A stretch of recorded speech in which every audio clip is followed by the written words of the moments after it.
Esto es Motion, ideas en movimiento. ¿Qué tal te suena un gimnasio para tu mente? En este podcast pondrás en forma las ideas escuchando conversaciones variadas, como negocios online, creatividad, entrenamiento o filosofía. Un espacio para reflexionar y descubrir principios aplicables a lo personal y profesional, entendiendo el mundo desde la amplitud. Soy Marc Mula y tienes todos los episodios y mi newsletter en mi web, marcmula.com. Dentro episodio. ¿Qué tal? Bueno, con la entradilla nueva. El robot que me hizo la anterior ha sido despedido sin indemnización al carré. La verdad, la verdad es que cuando la hice, la primera entrada esta para empezar el podcast, no sé, en mi cabeza sonaba súper natural. Luego te das cuenta de que pareces un contestador automático.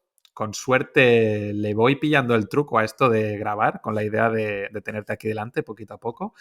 Igualmente, dentro de otros 10 o 20 episodios, seguro que me sale un poquito mejor. Así que ya la cambiaré otra vez. La cuestión, esto que he hecho, cambiar la entrada, pues ha sido un microajuste, ¿no? Digamos. Y es la excusa perfecta para el tema de este episodio, el poder de lo micro. Como tú, como yo, cualquier random que pase por la calle o celebrity a la que admires, pues todas las personas vamos cambiando gracias a estos ajustes pequeñitos, ¿no? Al final somos como una escultura que ya está hecha, pero no terminada, ¿no? Es una escultura que sigues limando cada cierto tiempo, a veces para mejorarla, pero no siempre para mejorarla. La palabra mejora al final pues es muy vaga porque depende de criterios que van cambiando con el tiempo.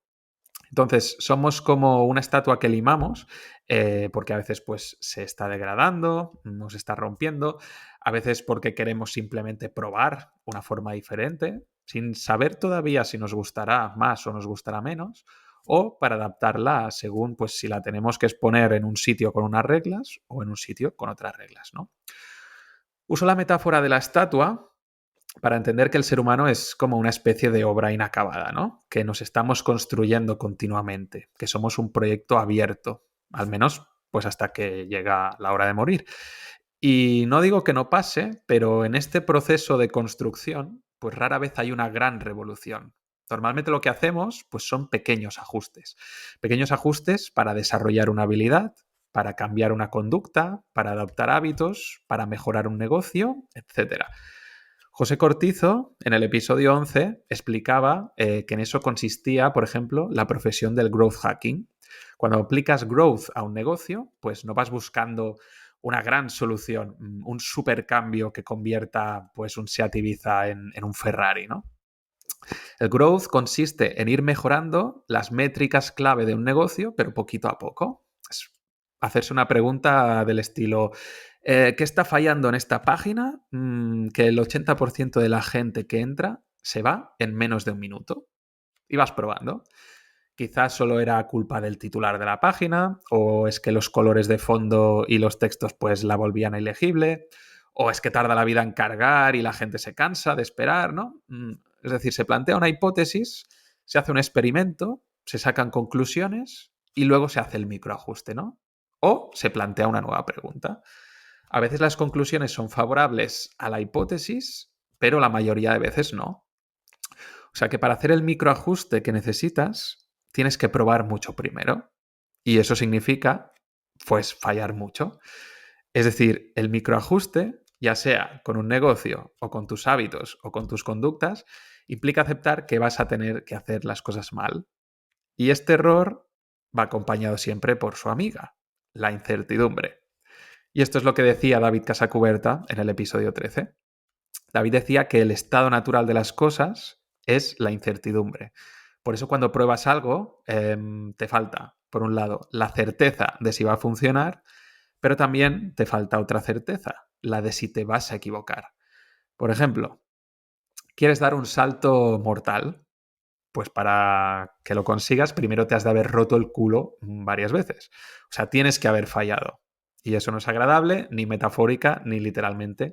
Pero además de fallar, hasta que no lo dominas, en medio del salto, como te falta esa experiencia, tú no sabes si aterrizarás con los pies en el suelo o te vas a pegar la castaña.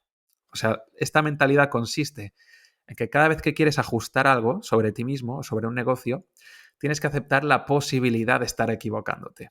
Y a la vez, aceptar la incertidumbre de no saber si vas bien o vas mal.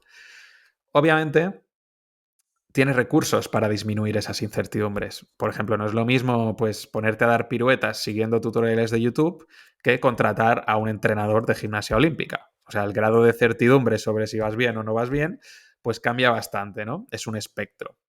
De todos modos, siempre existe ese margen. Y por eso los atletas de élite pues también se equivocan. El de la NBA, que practica 100.000 tiros libres al año y tiene una condición genética millones de veces mejores que nosotros, pues a veces también los falla. O sea, que por mucho que pulamos nuestra estatua, siempre seremos menos fiables de lo que nos gustaría pensar que somos, ¿no? Y ese pensamiento puede generar mucha fricción, o sea, una sensación un poco de desamparo, pues porque a los humanos nos gusta mucho la seguridad. Bueno, no nos gusta, o sea, nos encanta.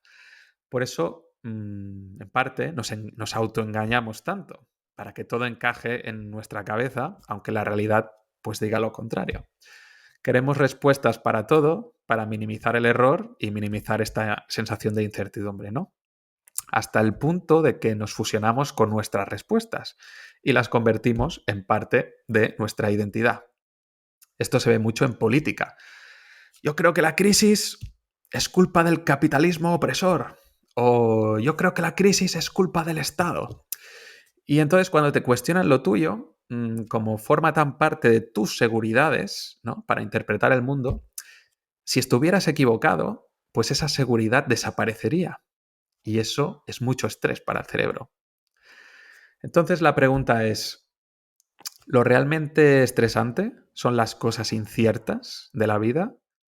¿O lo estresante es esa necesidad de mantener la coherencia de nuestras verdades a toda costa?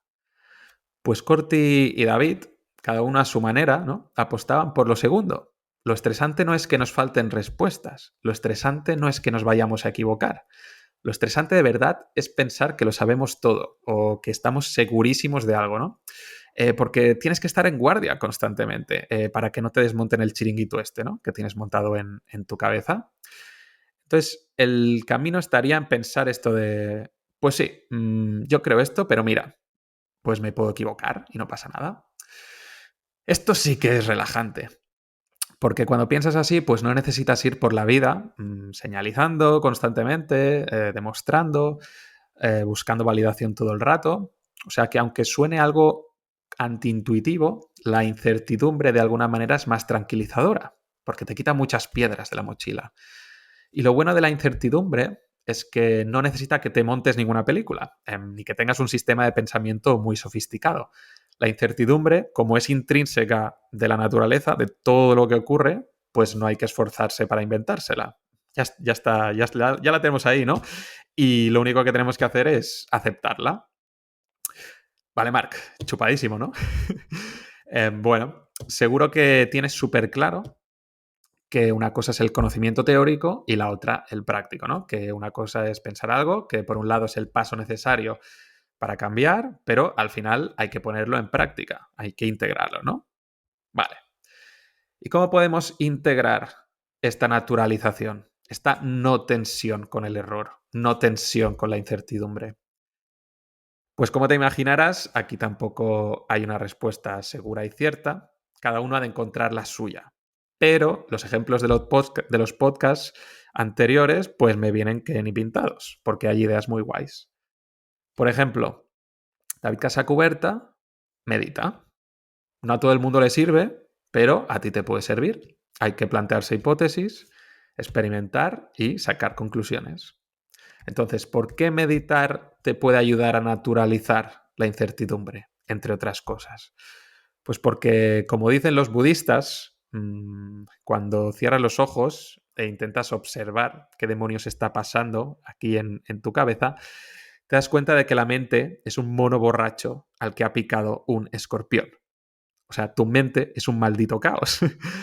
Pero si te expones a este caos un rato cada día, un día tras otro y otro y otro y otro, el mono borracho y tú, al final, pues os vais haciendo amiguitos. Y lo que al principio es una frustración enorme, al final te hace hasta un poco de gracia, ¿no? Pasas de un ¡buah, es que no me centro! Imposible, menuda mierda, ¿no? Esto de meditar.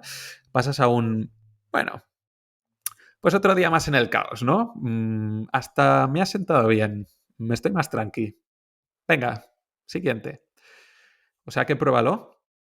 Yo personalmente con la meditación nunca he conseguido ser consistente, aunque en algún punto me gustaría retomarlo a ver si lo soy. Pero oye, no hay problema. Hay otras maneras de exponerse a la incertidumbre. Por ejemplo, Anina Anyway, en el episodio 12, pues nos contaba sus travesías por la alta montaña. Son travesías que haces sola, ¿vale? Las haces sola por varios motivos, como los varios motivos por lo que es bueno meditar, pero uno de esos motivos, pues también es exponerse a lo desconocido, ¿no? De exponerse a territorios inciertos. Esta vez, no solo con la mente, también con el cuerpo. Y me flipó esta charla porque Anina sacó un tema en el que yo no había pensado mucho. Y es este de cómo eres cuando nadie te está mirando. ¿Qué piensas? ¿Cómo te comportas cuando no hay absolutamente nadie a tu alrededor? Cuando no has de reprimir ningún aspecto de tu personalidad o reprimir tonterías como formas de moverte, formas de sentarte, caras que vas poniendo, ¿no? Que en sociedad pues te vas controlando, o si te pones a pensar en voz alta o a gritar, yo qué sé, ¿no? ¿Cómo te comportas cuando no hay nadie que te mire? Entonces, a través de estas preguntas, las travesías son como una práctica de incertidumbre, ¿no? De exponerte a esta incertidumbre. Primero porque conoces la relación que tienes contigo en medio de esta soledad, en medio de la nada, ¿no? Que es muy diferente a estar unos días pues encerrado en casa con la comida en la nevera, ¿no? Y ahí está la otra incertidumbre, ¿no? De estas travesías, la que viene de lidiar con la naturaleza, la de no tener la nevera llena a tres pasos, sino la incertidumbre pues de gestionar el agua y la comida, la incertidumbre del refugio, la incertidumbre de cambiar, de que va cambiando el tiempo, la incertidumbre de sufrir accidentes y cómo solucionarlos, ¿no? Etcétera, ¿no? O sea que tirarte a la montaña un mes, pues, en solitario, pues es eso, una experiencia auténtica de caos, ¿no? Más prácticas así que se me ocurren. Para mí, por ejemplo, las artes marciales, ¿no? Y desde hace varios años, pues para mí el jiu-jitsu. Pero bueno, he entrenado varias disciplinas, así que voy a hablar un poco en general, ¿no? Pero las artes marciales son una práctica buenísima para ir naturalizando este caos, ¿no? O para estar cada vez más relajado en un ambiente así de incertidumbre, ¿no? Cuando empiezas y te metes a hacer sparring, pues lo normal es estar cagado, ¿no? Así, pues, seamos francos, estás cagado. Que te peguen en la cara, que te metan low kicks o te lancen por los aires, pues te caga. Porque aunque sea controlada, estás imitando una situación de confrontación, de pelea, y eso al cerebro no le gusta nada, ¿no? Tu cabeza también es como el mono borracho este de la meditación, ¿no? Pero poco a poco, con esta exposición, pues el mono deja de estar tan borracho. Y cuando te pegan o te proyectan, el miedo ya no se dispara, ¿no? Y la ira tampoco ya no se dispara. Muchas veces sigues sin tener ni idea de lo que estás haciendo, ni de lo que te van a hacer a ti. O sea, no sabes si va a funcionar nada de lo que pruebes, pero ya te encuentras más a gusto dentro de este caos, ¿no? Aunque sigue habiendo incertidumbre, sabes cómo jugar con ella. Y esas sensaciones luego puedes llevártelas a otro ámbito. No significa que sea fácil ni que lo consigas. Por ejemplo, quitarte el miedo a competir en un deporte no significa que te quites el miedo a hablar en público. O que aprendas a ser más justo con tus compañeros de boxeo no significa que te vuelvas más justo jugando al Risk con tus amigos. Pero al menos tendrás tus sensaciones como mucho más identificadas, ¿no? Y sobre todo tendrás mucha más familiaridad con este mono borracho que siempre aparece cuando no tienes el control, ¿no? De la situación. Y si ya te has hecho colegui del mono alguna vez, pues es más fácil que vuelvas a serlo. Podría comentar un montón de prácticas, ¿no? Pero con estas tres, meditar, senderismo de alta montaña o artes marciales, seguro que has pillado algunas ideas, ¿no? Para cosas que puedes hacer tú. Porque lo importante no es tanto la práctica en sí, concreta, ¿no? Que puede ser esto, meditar o ir solo por la montaña, sino el clic que haces en tu cabeza cuando te pones a practicarlas, ¿no? Por ejemplo, no es lo mismo sentarte con los ojos cerrados y respirar un poquito, pues que tomarte en serio ese momento para lidiar con el mono borracho, ¿no? O sea, la intención, la intención determina y mucho lo que vas a sacar de una práctica. De ahí que se diga tanto que la repetición no es tanto lo que importa es la repetición con conciencia. Por eso depende de la práctica que tú hagas y de la intención que le pongas, ¿no? Lo que genera estos pequeños cambios, ¿no? No tanto que te adscribas a la práctica de moda o la práctica que esté haciendo alguien, pues a quien admires, ¿no? Entonces, en todo este proceso, pues el poder está en lo micro, ¿no? Con el mono este que está en tu cabeza, loca, pues no te haces amigo de un día para otro. Has de ir haciendo pequeños ajustes, pues cada vez que os encontráis, ¿no? Y si quieres trabajar cualquier habilidad, hard skill o soft skill, escribir o ser más empático, pues son los pequeños ajustes, ¿no? Consistentes en el tiempo, lo que a largo plazo marca la diferencia, ¿no? Ajustes que tienes que ir haciendo, sobre todo con el error en mente y lidiando con esta incertidumbre. Son ajustes que muchas veces no tienes ni idea de cómo saldrán, a veces mejor, a veces peor, pero son la base del proyecto que quieres ser, ¿no? Un proyecto de transformación continua a través de lo pequeño, ¿no? En fin, no hace falta que todos pensemos lo mismo, faltaría más, ¿no? De hecho, está muy bien tener zonas de seguridad y certidumbre, no he dicho que no las tengamos que tener. A veces la estatua ya está muy bien. Oye, no hace falta tocar nada, ¿no? No hace falta obsesionarnos tampoco con salir de la zona de confort, pero ya que el caos está ahí fuera, ¿no? Y nos va a tocar en un momento u otro, por mucho que corras o te protejas, pues ¿por qué no intentar tenerlo presente, ¿no? No digo invitarlo a tu casa, sino tenerlo presente, ¿no? Para que cuando estemos expuestos, pues podamos seguir haciendo estos microajustes con la menor fricción posible, ¿no? Y comprobar que el poder de los cambios está en lo micro y no en lo macro. Hasta aquí las ideas en movimiento de hoy, el poder de lo micro. El episodio 15 saldrá en 15 días. He decidido que habrá una semana de descanso cada 4 podcasts. O sea, haré 3 entrevistas, un podcast de reflexiones y luego una semana de descanso. Así me doy más margen para contactar con gente, preparar los guiones y hacer entrevistas. Y oye, me doy también a mí mismo un pequeño respiro, que también hay que decirlo, no todos son justificaciones externas. Empezamos con un microajuste y terminamos con otro. Así que gracias y hasta la próxima.